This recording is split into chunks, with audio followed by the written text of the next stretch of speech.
Good evening, ladies and gentlemen. Uh, Thank you on this evening on behalf of AMA and MICA. MICA, the School of Ideas, has just launched a very interesting concept and a school, which is School of Applied Creativity.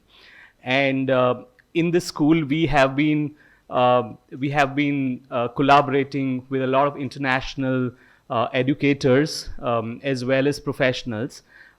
We are in the process of launching two new programs. One is the CCC program, which was a flagship program within the School of Applied Creativity. We are actually extending it to a 2 years program. And along with that, we are also launching another master's level program, which is Masters in Content and Creator Economy. As a part of that initiative, we have also started working in the space of AI, creativity. And today's topic that you know is from K-drama to AI drama, how Korea's storytelling revolution foreshadows the future of human creativity in the age of AI. And to deliver this session today here with us, we have Ms. Siok Siok Tan. If I've pronounced it correctly, Siok Siok Tan. She's a filmmaker, an innovator whose work explores the nexus of humanity, social change, and technology. Her documentaries and mobile photography have captivated global attention from CNN to The Guardian, from the People's Daily to the Times of India. Her storytelling transcends mediums, advocating for a future where technology empowers humanity.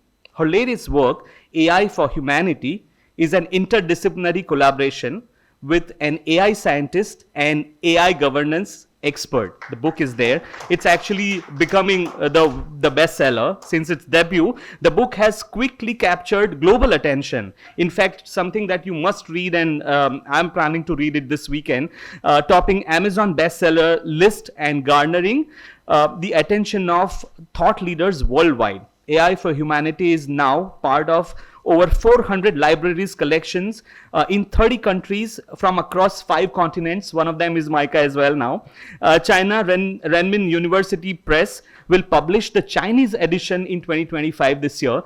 I would like to invite Mr. Unmesh Dikshit to welcome Siok Siok.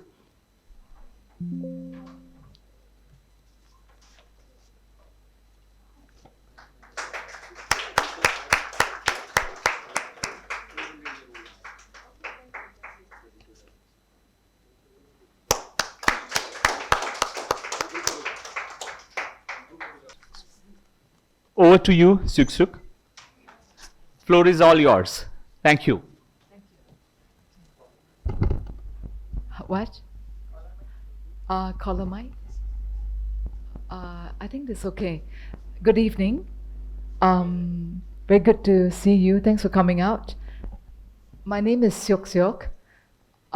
It means to cherish, to love in Chinese. Unfortunately, sad to disappoint you, I'm not Korean. Although when I was based in Beijing, I was often mistaken for Korean. But passing for Korean doesn't make me Korean. But today I'm excited to talk to you about K-drama as a global phenomenon. But I think also a very good case study for what MICA is trying to do in terms of training, preparing creators who can apply creativity in the way that the kind of talent behind K-drama has been able to do across the world. So I'm going to just share that. I have been introduced already. Let me also just say that what I'm very interested in is not just technology, but how technology affect people, bring about change. And right before I came up here, I was speaking to a local journalist, and she was asking me a lot of questions about what AI means for jobs, the future of work. So I think that's what I also am very interested in terms of how AI impacts humanity. Some of this you've already heard in terms of the book doing very well on Amazon. And that is in the library of close to 500 libraries now. MIT, UPenn, National School of Government, South Africa, Shanghai, Jiao Tong University, University in Edinburgh. The list goes on and on. I want to get to talking to you about K-drama, and I will start by appropriately asking you, have you ever watched a K-drama? Can you raise your hand? Wow, there are people who haven't. Okay, and those, have you ever cried while watching K-drama? Only? Oh, men, the men, you're gonna start crying now? Okay. Okay, there are a couple of gentlemen. Have you ever been surprised that you were so moved, or you enjoy so much a drama about a people that seem so different from you? Is anyone surprised that you like K-drama? You are. Why do you like K-drama? I think the cinematography behind every scene and the transition they make, that is very smooth. So that is one of the reasons I like about that. And the emotional content, it's too much of emotional content also over there, but the transition is very smooth. Yeah, that's the thing. The gentleman who said, there's a gentleman as well. I played a very small role in a drama. K-drama. Few dramas actually, which was assigned to me actually. But I had fun to go on the stage, so you can show your talent at any age. Okay. I'm only 83 years old. Only. I don't like if somebody invite, I never say no to anyone. Okay. You are 17 years younger. Okay, I'm going to now, okay, in terms of the K-drama, I'm just going to play a quick video that kind of tells the story about the rise of K-drama. The numbers are a little bit dated because it was from a few years ago, but the story remains true, so I'm going to play it now. Actually, no, wait, it's not. To all the analysis about Squid Game and South Korean soft power, please. It's been having this moment for the last few years globally and for about a decade in Asia.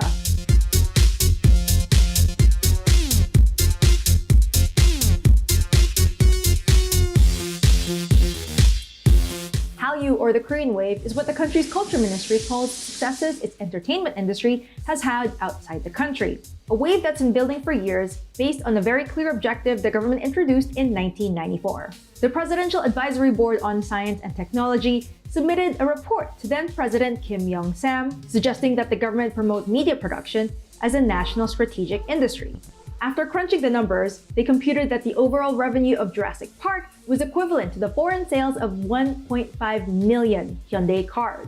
The idea of comparing a film's revenue to Hyundai cars, considered the pride of Korea in the 90s, kind of sparked a light bulb moment where the idea of culture as an industry could really take off. In the same year, the government established the Cultural Industry Bureau within the Ministry of Culture and Sports. It also expanded the budget from $14 million in 1998 to $85 million in 1999. And in 2021, it planned on spending $890 million on promoting the entertainment and cultural industry. Now back to the 2000s. There was government support, but not really direction. The 2000s were marked by a struggle to preserve Korean culture, but at the same time, evolved with the innovations in the entertainment industry in the West. In the process, a cultural hybrid grew, as exemplified by the film industry and K-pop. In 2020, the revenue for South Korea's content industry was $107 billion. But it touches on a lot more than just movie ticket sales and K-pop album revenues. I asked my colleague Jiyeon Lee on what these ripple effects were. Yes, so obviously last year has been a difficult year for the global economy. There was a pandemic, and Korean exports, which has been booming every year, it fell last year as well. But if you look at the consumer products that benefited from the popularity of Korean culture, Korean pop culture, like idol stars and Korean TV shows, to the global audience, it was up by more than 5%. And it was really an outperformance if you consider the state of the global economy last year. The content industry by itself is still small, but it's growing. And if we look at the size, as of now, it's bigger than household appliances, which is one of Korea's key export items. It's been one of the fastest rising sectors within the economy. If we look at the past decade through 2019, it grew at like high 20%. So that was a faster pace than manufacturing. And Netflix recently released a report where it said it helped create 16,000 full-time jobs within Korea over the past 5 years. For many, many years, Korea's goal has been to attract more foreign tourists within Korea because the economy is heavily export and manufacturing oriented. And for that, the popularity of Korean stars, Korean idols, and Korean shows and dramas and also products have played a huge role in attracting more people into the country. So if you look at before the pandemic, like in 2019, more than 10% of tourists who visited Korea said they visited specifically for the purpose of engaging in fan events or visiting places where Korean dramas or movies were shot. Not only that, but there's also It's quite a quick summary of the K-drama phenomenon. I would actually argue that it's more than a decade or so. Let's trace it back. Well, what you can see is really the before and after, right? So after 1950s, early 50s, after the Korean War, Korea was war-torn. And then voila, now it's a cultural superpower. And the creative exports now come to about $18 billion. It's now more than what they make by exporting Hyundai cars. How many of you have driven a Korean car before? Ah, there you go. Okay, is it Hyundai? Is it a good car? Yeah. Not bad? Okay. But I think when we say that, someone was just asking me just now, how did K-drama become such a global phenomenon? It's not sudden. You can roughly say it's been almost 30 years. From the late 1990s, with the financial crisis, the decision to find other forms of exports, and to go from manufacturing cars to making meaning, right? To kind of rebuild the economy after the crisis by turning content into capital. So, but I find the comparison to cars very interesting because if we were to analyze the way that Korean makes drama and content, it's actually very much like manufacturing. It's like a machine. It's like a very, very systematic, and there's a pipeline. You know, whether it's for talent, whether it's for content, and that is something that we can all learn. When we think about K-drama, we think it's so romantic, it's so beautifully shot, but it's not all touchy-feely. There's a whole system behind it. And actually that's what we hope that the creative people of the future will learn, is actually that it's a system, there's a science behind it as much as an art. And what you can see is actually that you have three things: policy, platforms, people, right? And when you say the policy, in the 1990s, they have the law identifying that pop culture, K-pop content is a form of export.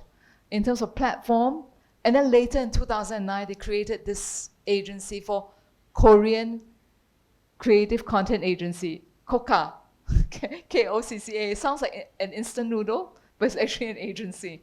And then people, you have CJ Enm, E-N-M. Do you know what that is, what company it is?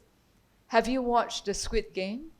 Parasite is the company behind Squid Game and Parasite. So they have people, pipeline, big companies that are making a lot of money by creating content franchises. And they also have platforms. There's a very interesting story about Netflix because I think Netflix plays a very, very important role in K-drama going global.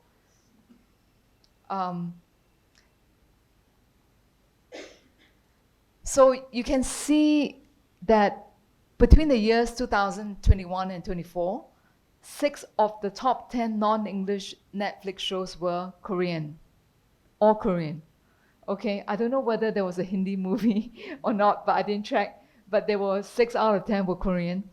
Of course, the Squid Game is the most watched series. How many of you have watched the Squid Game? Okay, do you like it? What do you like about it? In one word, what do you like about it? Emotions. What else? Huh? Thrilling. Okay. One more word. Anyone has another word?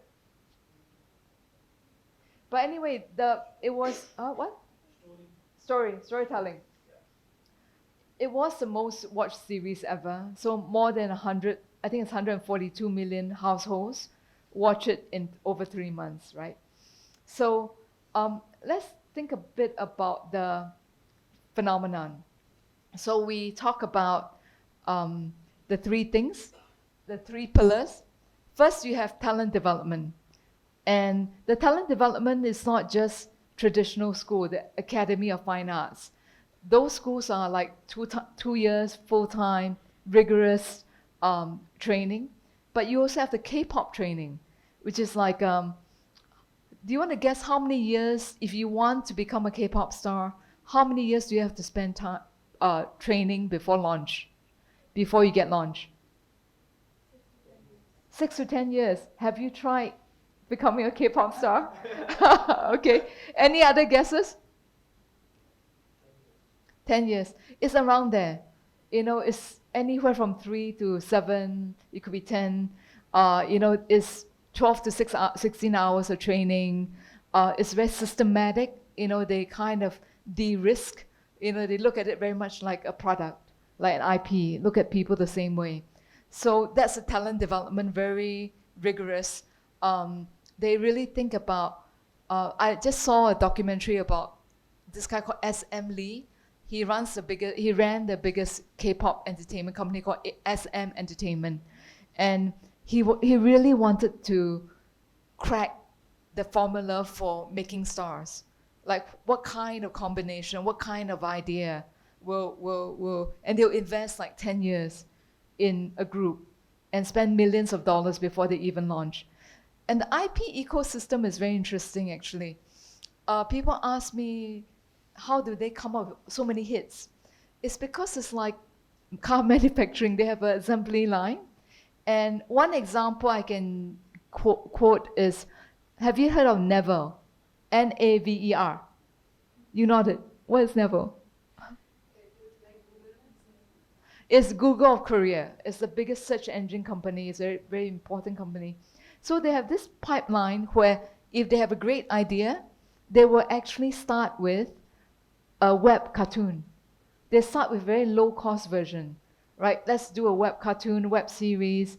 If it does well, we go to drama. We turn it into something. And then it becomes a film. Then it becomes a game. Then it becomes merchandise. So they actually invest, and it's like they have a venture capital mindset to making content. Small investment, if it does well, next round. If it does well, next round. And the very important thing is that they don't do one-off. They always think about, will this be a franchise? Will there be 3 seasons, 5 seasons, etc.? So that's one thing. And let me show you a little clip of it.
So that's an example of a webtoon that's produced by Naver.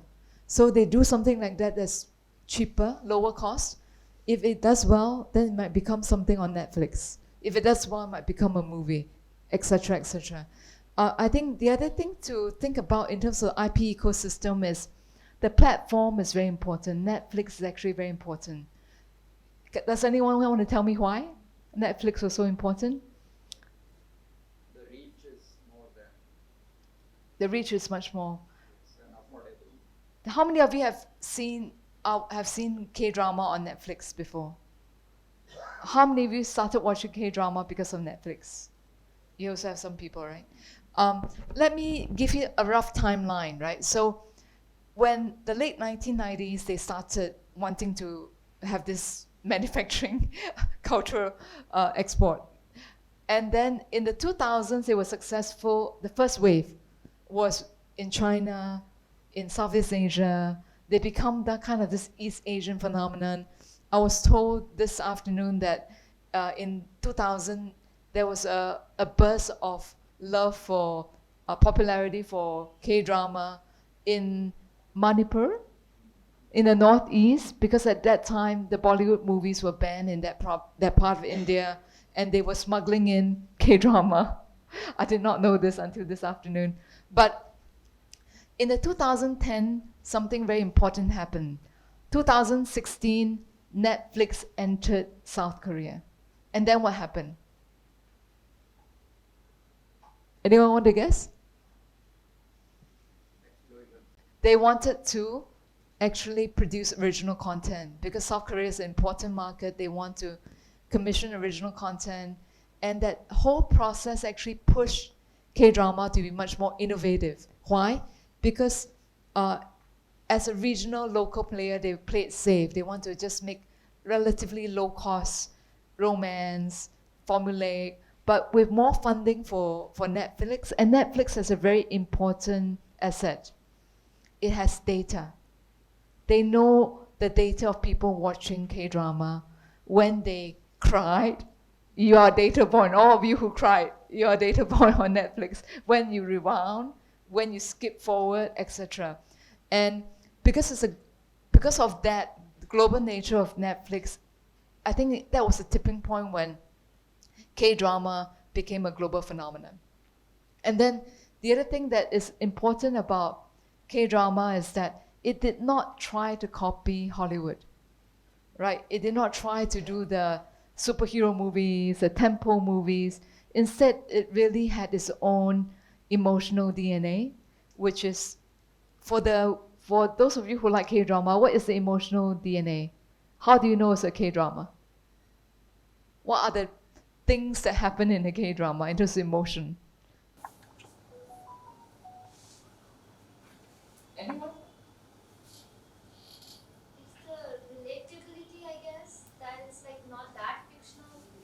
It's reality based. There's some sort of emotional realism. Yeah, okay. And I think also there's this whole thing of sorrow. It's a sorrowful people, Koreans, but they're also resilient. There's also hope. You know, I think there's this DNA that's very unique to Korea, but they have also made it quite universal. So most of their dramas, you don't need a lot of local cultural knowledge to understand. They're quite accessible to a general audience. So let me play you one clip and see whether it's something you like, okay?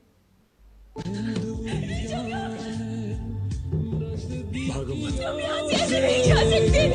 भागना बंद करो। तुम मुझे यहाँ से छोड़ के नहीं जा सकते। मैं यहाँ अकेले तुम्हारे बिना कैसे रह पाऊंगी? इश्क का वादा कोई कर लिया। It's in Hindi. It's in Hindi, so I have no idea what it said. Can someone help me? What did it say? It's a love romance song. Okay. Sad romance. Okay. So, but this is an example. How many of you know what drama this is? Crash Landing on You. Do you like Crash Landing on You? Why? Why do you like? The first drama, K-drama I watched, so it has a very special connection with me also. And also because it is very different as compared to other things that I watched. In terms of the North Korean and the South Korean thing, and the raw emotions which came out also. So, Yeah. Anyone else like Crash Landing on You? Yeah. It's romantic. That's the one of the reasons they have highlighted that portion. And I was not married yet. Oh. That needs some sort of decoding. Yeah, I think that I think it became a hit during the pandemic, right? Because of the lockdown. So I think the other trigger of this global phenomenon is the lockdown together with Netflix made certain what they call content franchises like this one do extremely well, even though you did not expect it to do as well as it does. And you can see some of the emotional DNA. There's a very specific cultural context in terms of the border of North and South Korea, but the emotions are quite relatable. You don't need to understand the politics between North and South Korea to relate to it. Unromantic part. Okay, sorry to trash your dreams. I'm going to talk to you about the invisible hand of AI. After all, the title of the talk is really about AI. How many of you know how AI is used in the K-drama ecosystem?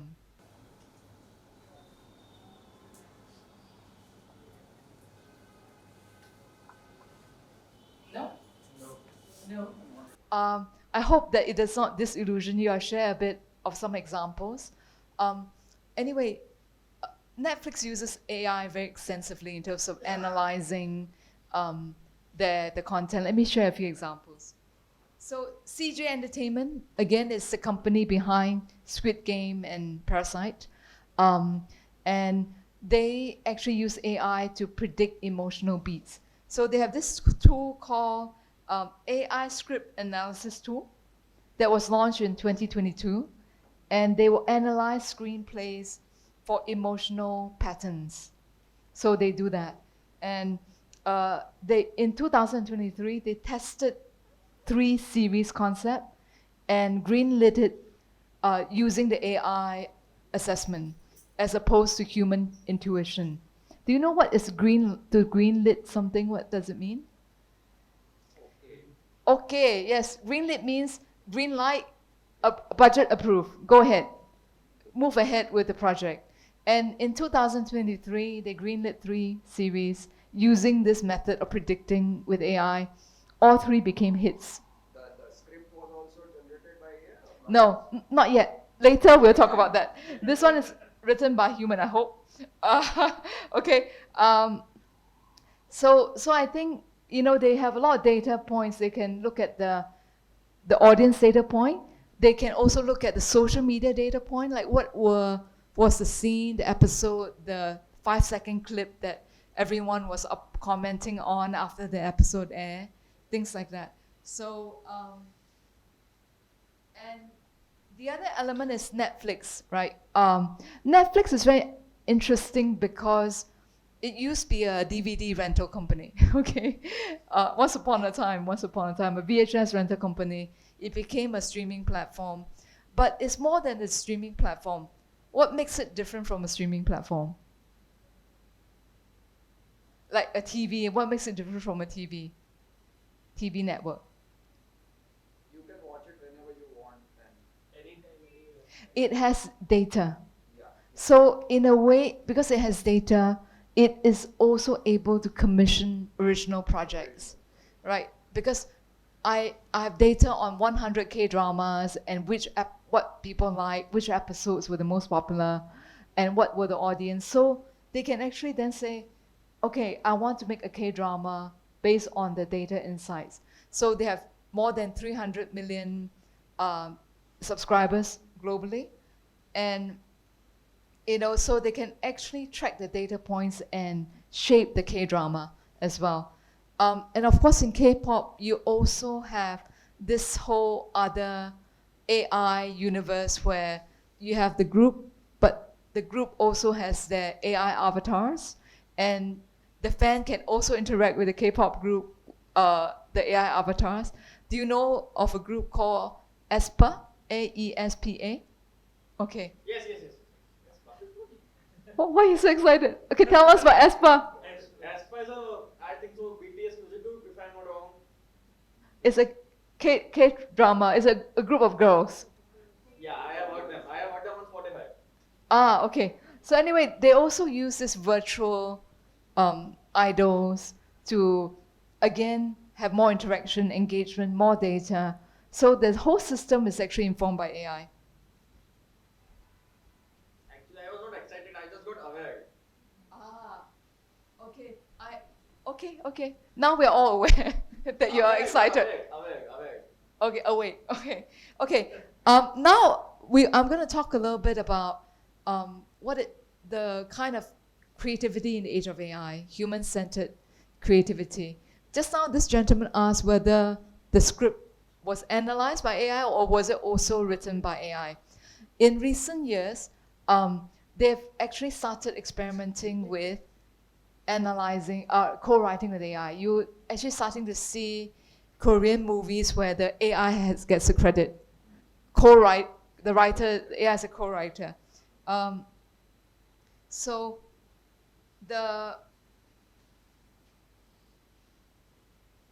this series called Kiss Lightning, Ghost Cupid is actually co-written with AI. So for example, the AI will, what can the AI do?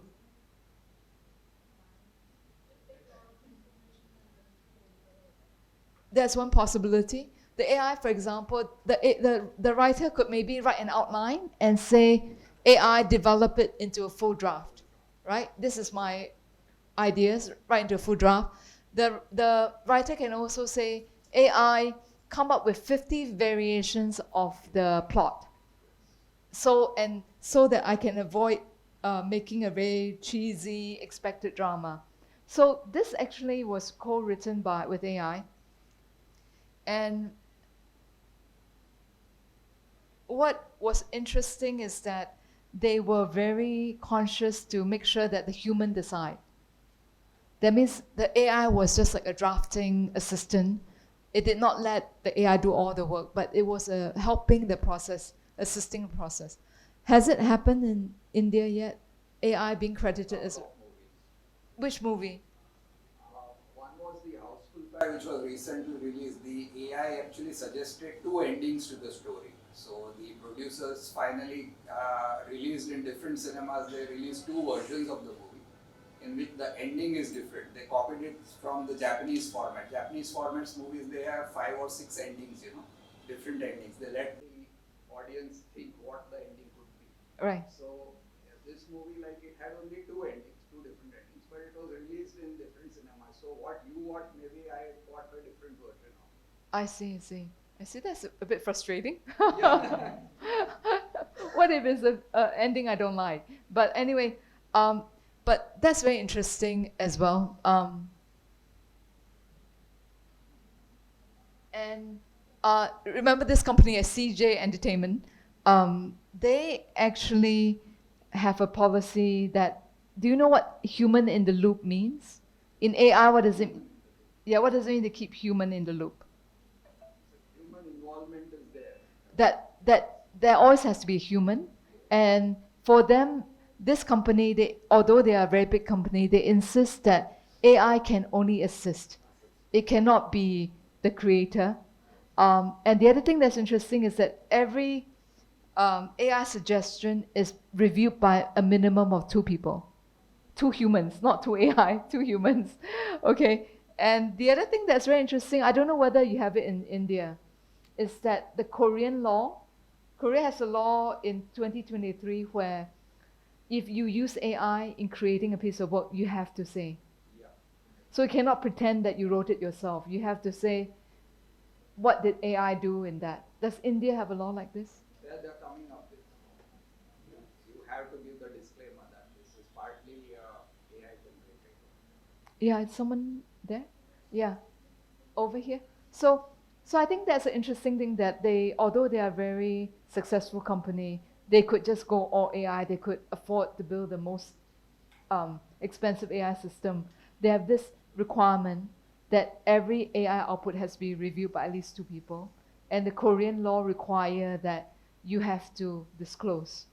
You cannot pretend that if something is written by AI completely or partly, that you don't tell people. So that's interesting.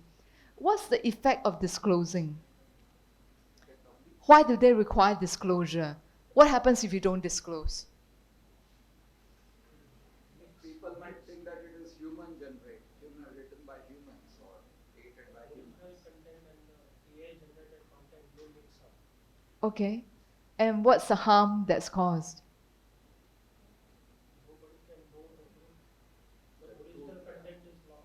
Okay. I think that back there, sir.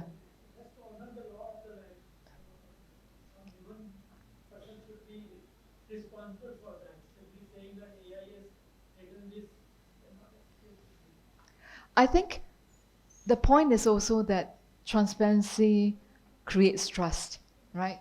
If you're transparent, after a while, people might not mind that AI was involved, but it builds trust in the AI as well because they know that human is in the loop. Whereas if you hide it, people get confused and then they end up trusting neither the human created content nor the AI content, right? So that's a possibility.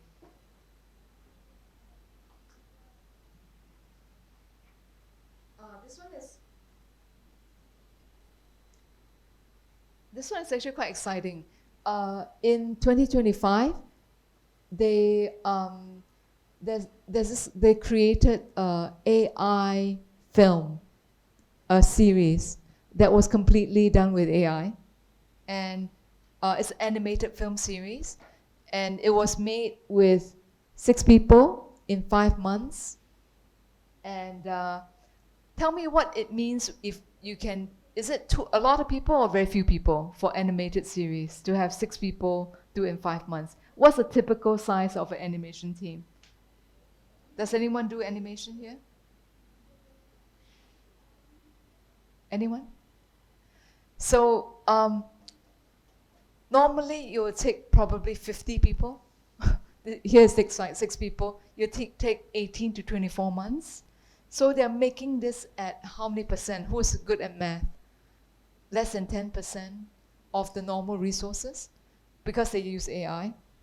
And the interesting trend here is that these generative AI, generative content labs will become the new studios, right? Where if you have a small team, you can actually produce a pipeline of content and be quite profitable, potentially. And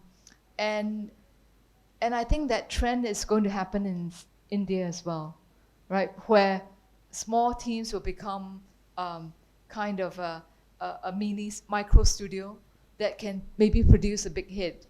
I was actually speaking to a journalist just now, Dhruvi, I think, and I was telling her that maybe the opportunity in the future for journalists is that you'll become a one-person mobile studio. It's true, right? You will record the interview, you can put out an article, you can put out a podcast, you can put out multiple outputs, right? Because the technology makes it easier. So is that good or bad? Depends. It depends. Subjective. Okay. The originality has to be human. Right. If you're using human originality and doing it, it's fine. But if you're just copying and pasting, then it doesn't make sense.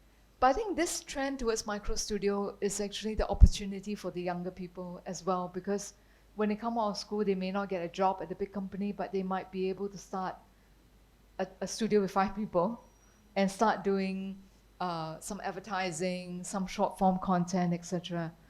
Because that's a trend. And they will use AI tools. They will use, what are some of the tools? They will work with ChatGPT to write a script or Claude. They might use something like Midjourney to generate images. 11 Labs, which is a voicing tool, cloning tool. So, yeah. Oh, this one is quite fun. This is a trend as well, which is that the K-drama is actually starting to experiment with kind of interactive K-drama. Like in a sense, it becomes like a game. They have apps where if you respond to the drama, you will change. They will calibrate the ending for you, right? So that's something that that's 2024, 2025. They're starting to do that, and the thing is that just imagine if it's not just your emoticon or your feedback, your comments. What if they can actually track your biometric data, your heart rate, or whatever other things that, and then as you watch it, they can maybe adjust the soundtrack. They can affect your mood. Does it sound scary? Why is it scary? You know, if it's your control is, you're giving your control to AI. You're giving it a lot of data. Again, depends. If you use it for a good thing, then it's okay. Yeah. But if you're using it only for commercialization. Yeah. Any other response? So what else that is scary? Yeah. I think essentially we're moving towards this interactive, hyper-personalized content that is made possible because of AI. Because AI can really analyze your interactions and engagement with the content and generate different possibilities and pathways, right? So that's a very interesting trend to know. So essentially every experience becomes like a game, right? So it's like a mini game that you're playing by watching the drama. Yeah. It sounds tiring, right? When you watch drama, don't you want to relax rather than wonder what's changing because of your interactions? How many of you think it's very tiring? So It is the future. How can it be scary at the end? you don't think it's scary? No, because I have to make it. Oh. So you can change it as the way you like it. I am not. Only I am the young guy here. Not true. There are a lot of young people. Yeah. Look at the lady over there. Look at the. Okay. I young by hair, they are young by experience. Okay. Okay.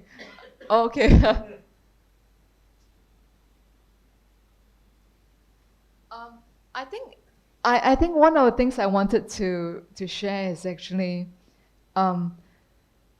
remember I compared to the K-drama, because it's actually they are like a machine. They're not manufacturing cars, but they're manufacturing this pipeline of talent, content franchises, etc.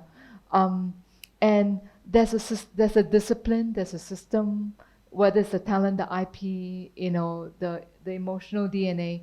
And what I find interesting, because I'm interested in AI for humanity, AI ethics as well, that they're actually potentially showing us that being responsible with AI can build trust in AI creativity. What are some examples, right? So policy-wise, they have passed a law called the Korean AI Ethics Charter in 2020.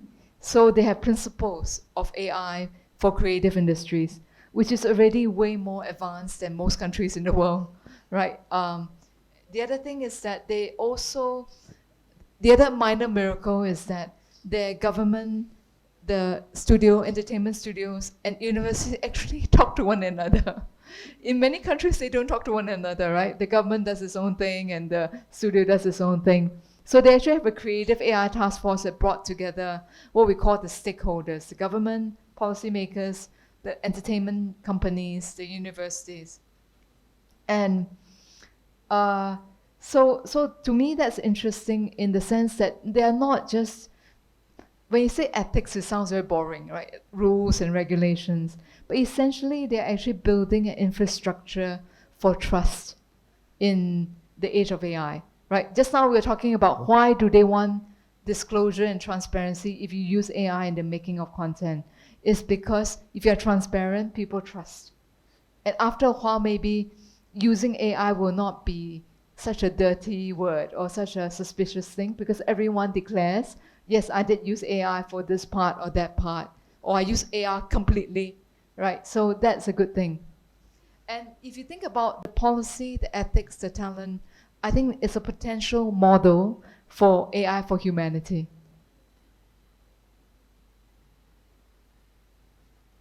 And now to talk briefly about my book, it's actually, in the book we have this idea of human AI symbiotic intelligence. It means that you have three levels. You have automation, which is what most people use AI for efficiency. The level 2 is augmentation. AI is kind of making you more capable, enhancing you.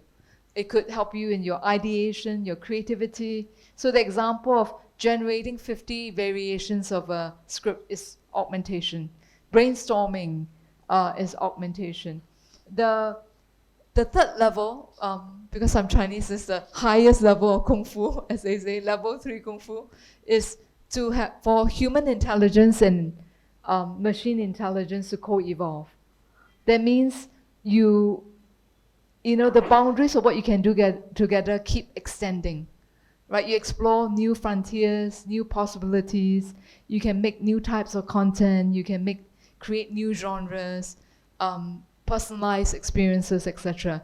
So I think that I think that because of how systematic the Koreans have been from the early days to now, so through all the evolution, the first wave of Korean drama, the second wave in Netflix, and now global, I am hopeful that the Koreans can actually model an approach to AI in the age of approach to creativity in the age of AI.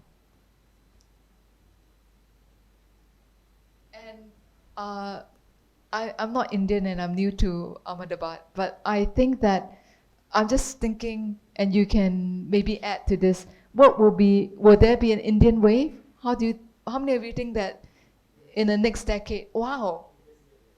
Oh, that's good. Okay, we need to unpack why you think there's an Indian wave. Why do you think there's an Indian wave? Will be an Indian wave? The gentleman at the Recently, one movie came based on Indian mythologies. It's named Narsimha and very much use of technology. So like superheroes, Superman, all that.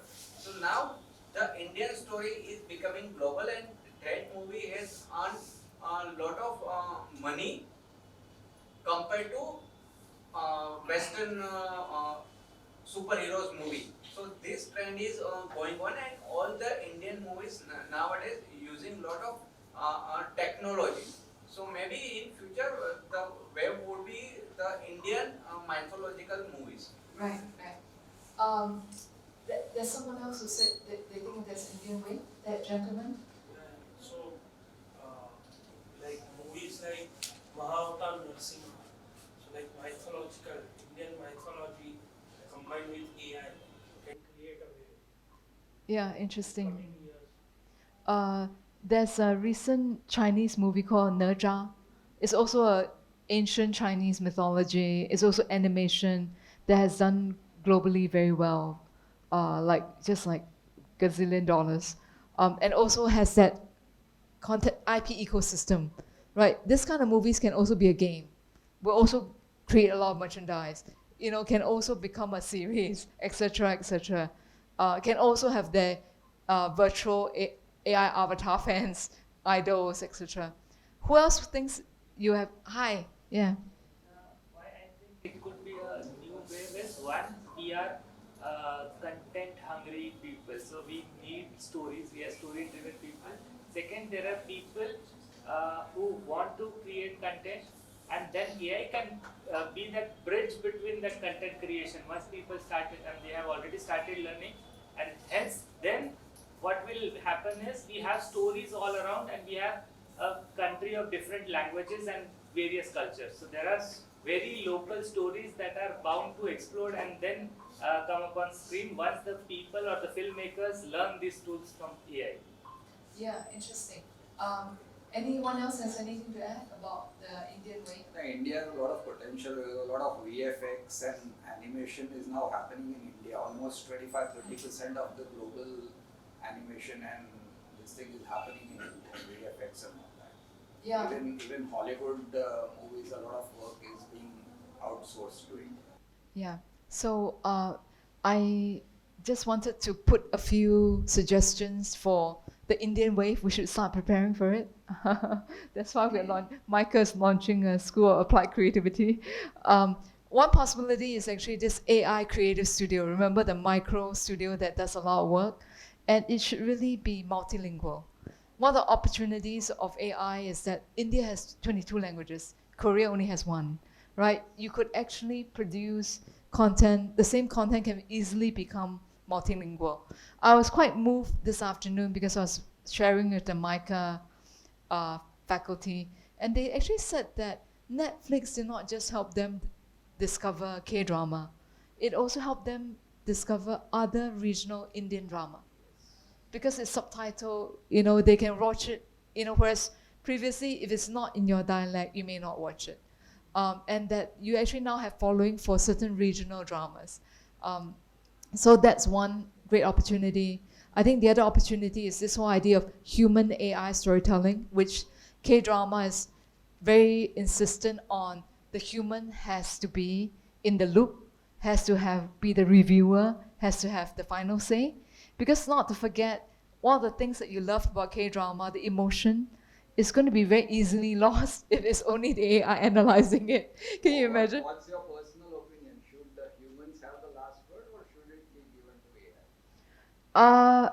I think that, what point of view? Is it for commercial point of view or is it from ethical point of view? If I make a movie, the final okay should be done by a human or it should still trust on AI?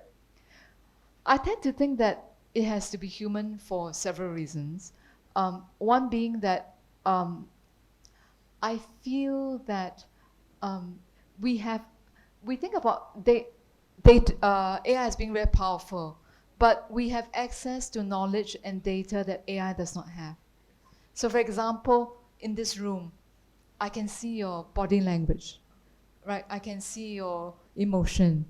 If you are here with a friend or a child, I can see your love and care for the friend. So there's actually a lot of data that AI will not get, right? They have a lot of natural language data.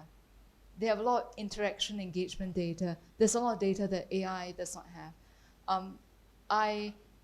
The other thing I think is very important is that accountability is very important, right? Because if the AI cannot truly be accountable, right? If some mistake is made, and if there's no accountability, the system does not learn. Because the AI doesn't pay for it, it can continue making the mistake. So I think for accountability is also very important. So that's why I think. Oh, this is just me randomly saying it. I was just wondering whether, because this is my first time in Ahmedabad, and I just think that you actually have a lot of elements in terms of the creative talent. You have a wonderful management business school, MICA. You have very ambitious creators. You have a great National Institute of Design. I was just wondering whether here that you have access to the government partners accessible, you have great universities, you have talented creators, whether this city can become one of the test beds for the India wave. Do you think so? Maybe. How many of you think so? Can be. Okay. Shall we clap for that? Oh, yay! I got you to clap for me.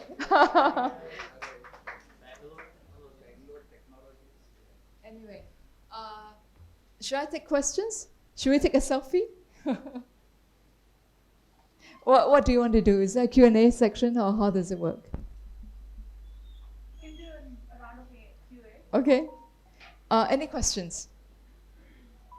Yes, sir. Any AI require a lot of data.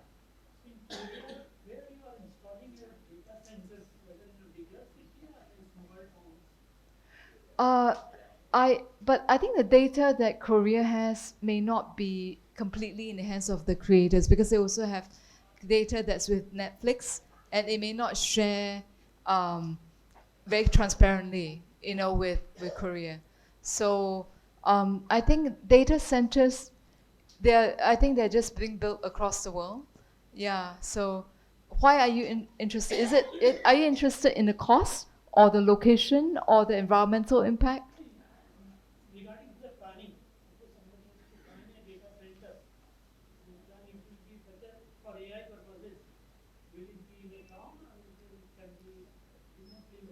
You have both cases. You have data centers that are right in the city, but you also have data centers that are in fairly remote areas, like in a town, in a village where there's nothing else, for instance. Data centers can be very controversial. Do you know why? Why are data centers controversial? Now the government of India is mandated that all financial and personal data centers will have to be in India. Okay. So they can't store, like, credit card companies, banking companies, all who have their Indian customers will have to have a data center in India. I think Basically because the government wants to monitor it. If it's in another country, they may not be able to get that. you are raising the issue of data sovereignty, Yes. right? Like if your data is not within national boundaries, then you don't have sovereignty, right? Your data is somewhere else. There's also a lot of controversy with data because of environmental impact. A lot of the data centers uses a lot of water. It also displaces the local population, right? The local economy potentially, although it also creates new jobs. Other questions?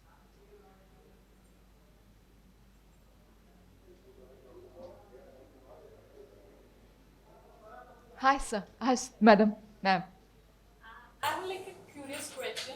If I'm not wrong, you have showed that in Netflix there was among the top 10, there were a lot of Korean drama since 2021 to 2023.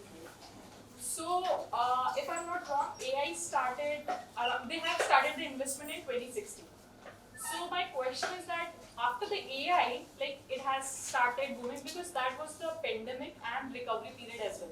Yeah. So between why it has been like top 10 in 2021 to 2024. So that was the curious question. Like because of the AI, they have like started like booming up or some other reason for that. I think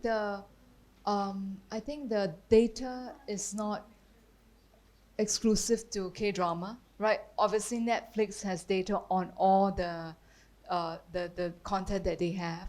I think it's just that because they've discovered that the thing to understand about a streaming platform is that it's what we call long tail content, right?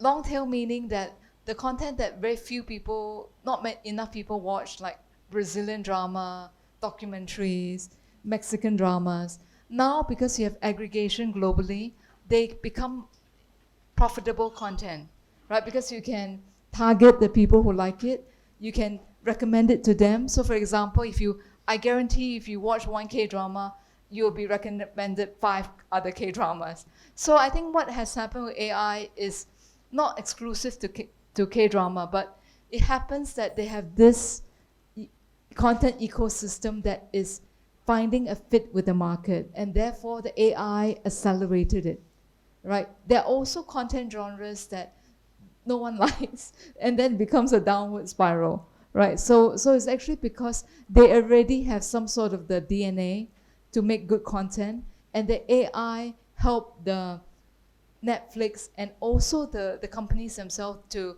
amplify it, to identify, okay, where are all these people watching K-drama, and how can we find more of them on social media, etc. Yeah. Okay. Shall we take a photo together? I'm going to do. I don't know how to do this. Thank you, ma'am. It was a very, very insightful session on K-dramas and combined with AI. And we look forward to having you again at AMA. And thank you very much for everyone present here.